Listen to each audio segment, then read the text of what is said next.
Hello and welcome back साथियों, मैं जुगल आर्य आप सभी का एक बार और अपने यूट्यूब चैनल में हार्दिक स्वागत करता हूं। आज का विषय मैं लेकर आया हूं रसायन विज्ञान कक्षा 11वीं केमिस्ट्री इकाई 1 के एनसीईआरटी बेस्ड कुछ महत्वपूर्ण क्वेश्चन। इस वीडियो के अंत तक बने रहें और आपके सभी प्रकार के डाउट्स को क्लियर कर लें।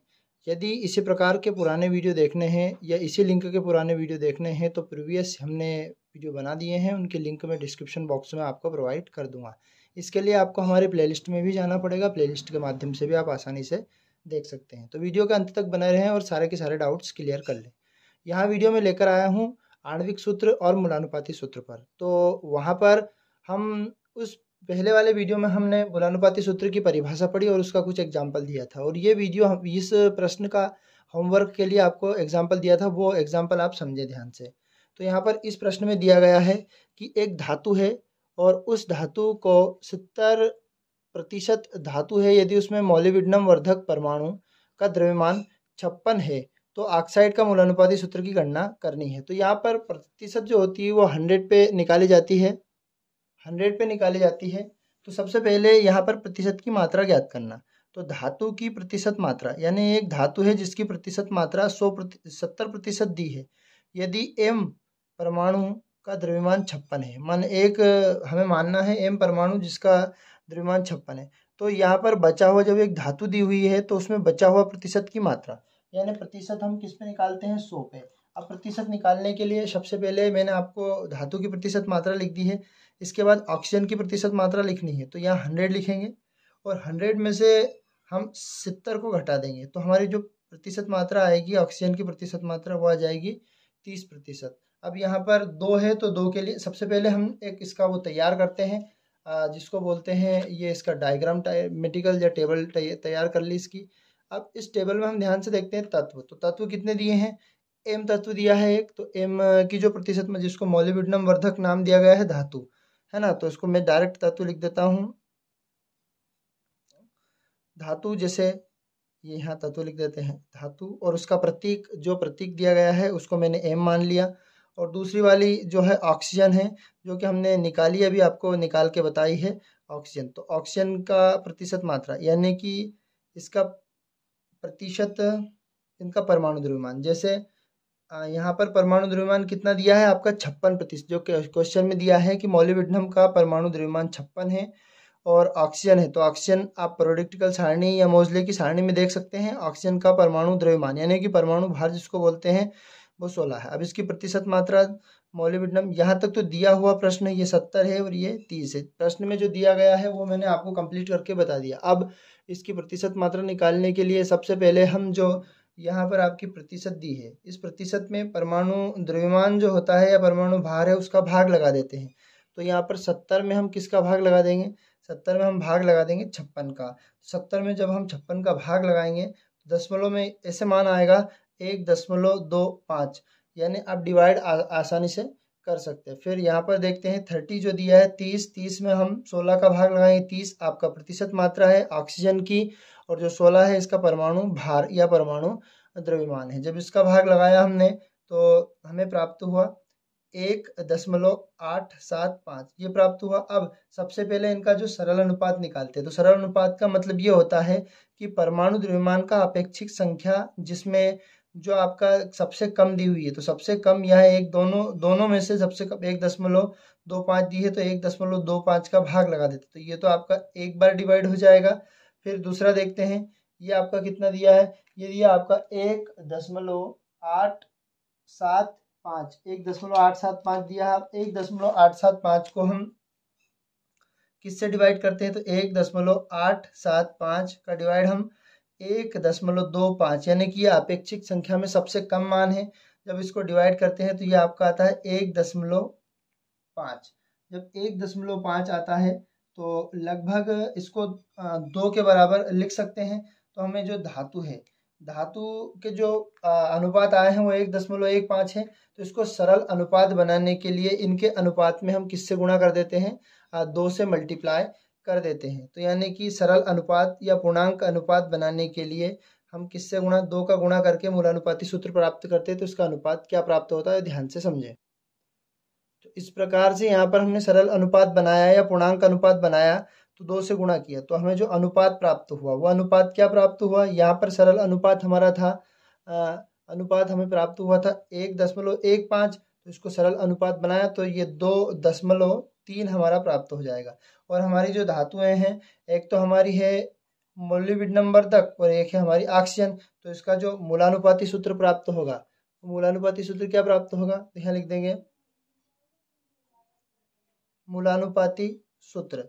तो मूलानुपाती सूत्र में यहाँ पर जो मोलिब्डेनम M है इसका जो सरल अनुपात प्राप्त हुआ वो 2 आया हमें, और ऑक्सीजन का कितना आया, इसका 3 आया। तो यहाँ पर मूलानुपाती सूत्र प्राप्त हुआ हमारा M2O3। यहाँ पर इस क्वेश्चन को कवर करने के बाद हम आते हैं आणविक सूत्र के ऊपर, यानी इसका जो अणु सूत्र कैसे ज्ञात करते हैं उसके ऊपर आते हैं। तो ध्यान से समझें, पहले मूलानुपाती सूत्र ज्ञात करना पड़ता है, उसके बाद आणविक सूत्र ज्ञात करना पड़ता है। तो इन क्वेश्चन को आगे बढ़ाते हुए जो क्वेश्चन की कड़ी है उन कड़ियों में थोड़ा सा ये मिसप्रिंट हो गया, तो ये 10वां क्वेश्चन आपका चल रहा है। इस 10वें क्वेश्चन को हम समझते हैं और इसके एग्जाम्पल भी हम आपको देते हैं। तो सबसे पहले अणु सूत्र किसे कहते हैं, तो अणु सूत्र या आणविक सूत्र किसे कहते हैं, इसको उदाहरण सहित आपको समझाना है और अणु सूत्र के कुछ एग्जाम्पल भी आपको देना है। तो अणु सूत्र कहें यौगिक का वह सूत्र जो उस यौगिक के एक अणु में अवयवी तत्व के परमाणु की वास्तविक संख्या को प्रदर्शित करता है, यानी कि जितने भी अनुपात निकाले वह उनकी वास्तविक रियल नंबर को प्रदर्शित करता है, वह अणु सूत्र कहलाता है। तो अणु सूत्र ज्ञात करने के लिए सबसे पहले जो मैंने इसका जो पहला वाला पार्ट्स बनाया है उसमें जो दिया गया है कि मूलानुपाती सूत्र निकाल लो, उसमें n का मल्टीप्लाई कर दो। अब n यहाँ पर पूर्ण अंक है, उस n के जो यौगिक हैं उनके अणु का द्रव्यमान मूलानुपाती सूत्र द्रव्यमान से भाग देते हैं। अणु का द्रव्यमान यानी आणविक द्रव्यमान, आणविक द्रव्यमान n का मान निकालने के लिए पहले अणु का द्रव्यमान, जितने भी अणु दे कुल उन अणु का द्रव्यमान निकाल लो और मूलानुपाती सूत्र के द्रव्यमान को निकाल लो और दोनों को आपस में भाग लगा दो, तो हमें क्या प्राप्त हो जाएगा, आपका n का मान। अब इसका जो एक एग्जाम्पल दिया है उसको मैं आपको बता देता हूँ। सबसे पहले कि एक यौगिक है, उस यौगिक में संगठन का जो प्रतिशत मात्रा दी हुई है उसमें क्या दी हुई है, सबसे पहले यौगिक की प्रतिशत मात्रा दी हुई है, जो कार्बन की जो दी है वो 40% दी है, और ऑक्सीजन की दी है वो कितनी दी है, सॉरी माफ करना, हाइड्रोजन की दी है 6.6% और ऑक्सीजन की दी है 5.34% और यौगिक का मूलानुपाती सूत्र ज्ञात करना है। यदि यौगिक का वाष्प घनत्व जिसकी हमें आवश्यकता होगी वह 30 हो तो उसका अणु सूत्र ज्ञात कीजिए।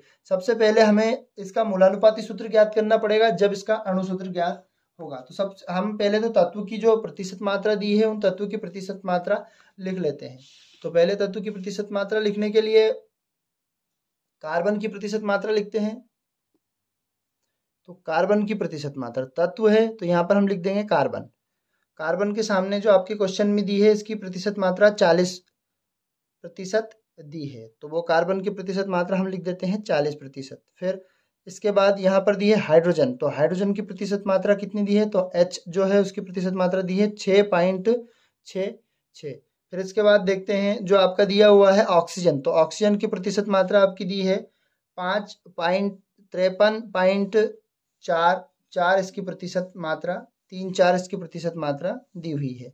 अब इनका परमाणु द्रव्यमान यहाँ पर जो दिया है वो लिखते हैं और परमाणु द्रव्यमान आप जानते हैं। तो कार्बन है, कार्बन का परमाणु जो द्रव्यमान होता है वो आपका 12 होता है, तो ये कार्बन का परमाणु द्रव्यमान मैंने लिख दिया। फिर हाइड्रोजन का परमाणु भार या परमाणु द्रव्यमान 1 होता है और यहाँ पर जो आपका ऑक्सीजन दिया है तो ऑक्सीजन का परमाणु द्रव्यमान 16 होता है।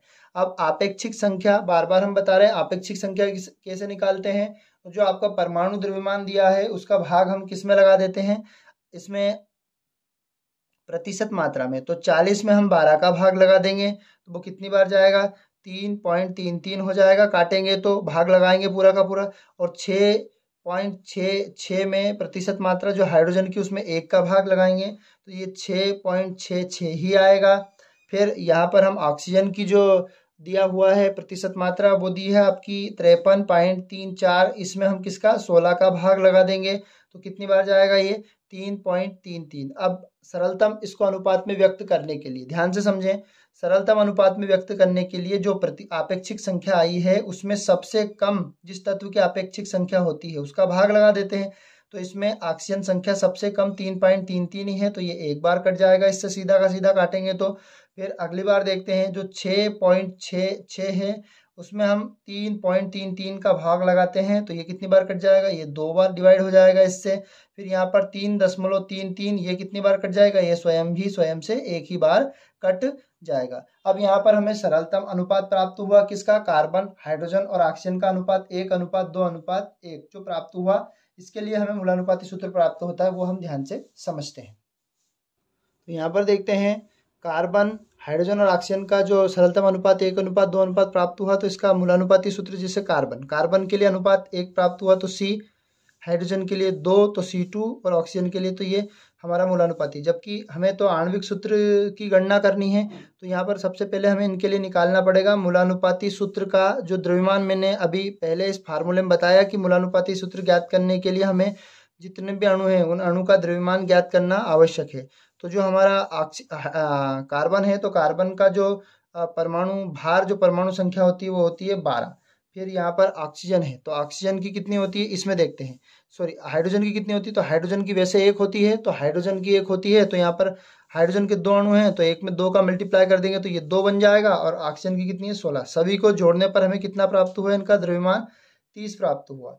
और वाष्प अणु का द्रव्यमान, अब अणु द्रव्यमान निकालने के लिए हमें वाष्प घनत्व की आवश्यकता होती है। तो अणु द्रव्यमान जो कि उसका वाष्प घनत्व हमें दिया हुआ है, तो अणु द्रव्यमान बराबर हमारा एक सूत्र होता है वाष्प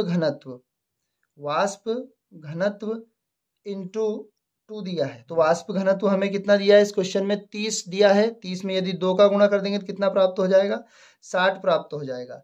और इन जो हमें नंबर जो संख्या ज्ञात करनी होती है उसमें डिवाइड कर देते हैं किसका, अणु का द्रव्यमान। अणु द्रव्यमान जो मैंने अभी परिभाषा बताई उसके साथ बताया, अणु द्रव्यमान बटा मूलानुपाती सूत्र का द्रव्यमान।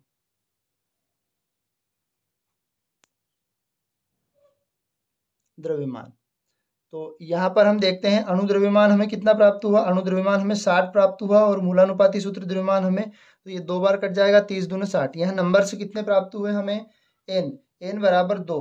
तो यहाँ पर फॉर्मूला है अणु सूत्र का। अब यहाँ पर आ जाते हैं आणविक सूत्र या अणु सूत्र एक ही होते हैं। तो अणु सूत्र बराबर जो हमें मूलानुपाती सूत्र प्राप्त हुआ, मूलानुपाती सूत्र इंटू n, तो मूलानुपाती सूत्र इंटू n। तो यहाँ पर मूलानुपाती सूत्र हमें प्राप्त हुआ था, ये जो हमने लिखा हुआ है C2, तो यहाँ लिख देंगे C2O और इंटू कितने का, 2 का। जब 2 का गुणा करेंगे तो यहाँ पर हो जाएगा C2 और H के साथ हो जाएगा 4, C2H4 और O2। यहाँ कार्बन, हाइड्रोजन और ऑक्सीजन का जो मूलानुपाती सूत्र है वो हमारा ये प्राप्त हुआ। तो यहाँ पर हमने आणविक सूत्र मूलानुपाती सूत्र से किस प्रकार ज्ञात करा वो आपको बताया है। और अगले वीडियो में मैं आपको जो एक क्वेश्चन लेकर आया हूँ, एक एग्जाम्पल, ये वाला एग्जाम्पल सेट करके लाया हूँ आपके लिए। तो ये आपको करके बताना है। इसमें कार्बन जो है, कार्बन यौगिक में कार्बन 61% मात्रा, हाइड्रोजन मतलब आपका C 61, हाइड्रोजन आपका 88, 11.88 और यौगिक का वाष्प घनत्व दिया है। तो उसका सबसे पहले इसको 100% करना जरूरी है। तो आप देखें और 100% करके बताएं, क्योंकि प्रतिशत कम निकला, ऑक्सीजन निकालना पड़ेगा। तो ऑक्सीजन आप निकाल के आप स्वयं बताएं। तो इस प्रकार से आपको इसका टेबल तैयार करनी है और बना के बताना है। वीडियो के अंत तक बने रहे इसके लिए धन्यवाद। और पुराने वीडियो की लिंक मैं आपको डिस्क्रिप्शन बॉक्स में प्रोवाइड कर दूंगा। जय हिंद साथियों, अगले वीडियो में जल्द मिलते हैं। चैनल पर नए हैं तो चैनल को सब्सक्राइब करना ना भूलें। Tata, bye bye.